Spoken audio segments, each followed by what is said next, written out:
Ito po yung ating update sa ating katatanim na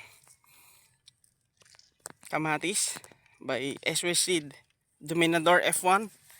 Ito na ho siya, 7 days after transplanting.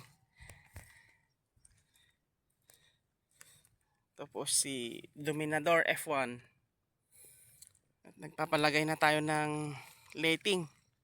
Yan, yung black twine, yung single ply, one ply. Matibay po yan para may sandalan. So ito, tapos na tayong naglagay ng balag yung trellis niya. So next step, yung paglalagay ng black twine.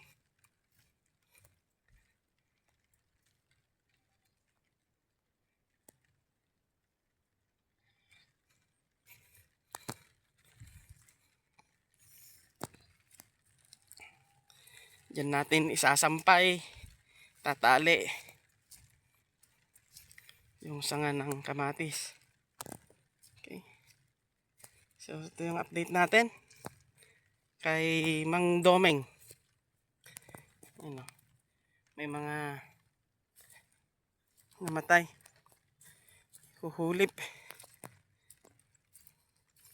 Hindi naman mga na 100% na buhay lahat yung tinanim natin, mabubuhay lahat yung tinanim natin. So may ihuhulip natin.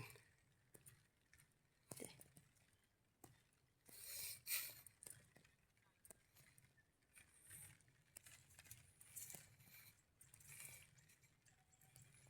Ayan.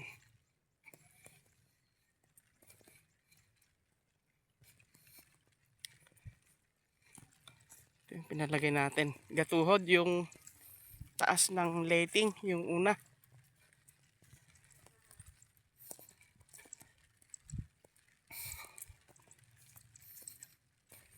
Ayan. Dan sa lighter mo. Dan sa lighter mo, ayo pang putod mo na.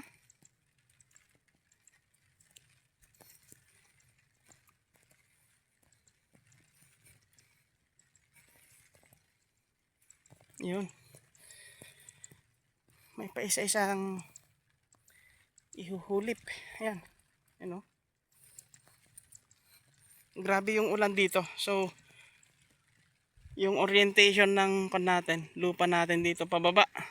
From there, agos dito. Pupunta dito sa palay. Bagsak niya lahat doon. So far, okay naman. Ating tanim. Kahit maulan. Ulan na naman. Yung habagat ni Luis tsaka ni yung super typhoon sa taas, si Mang Dolphy. Dolphy.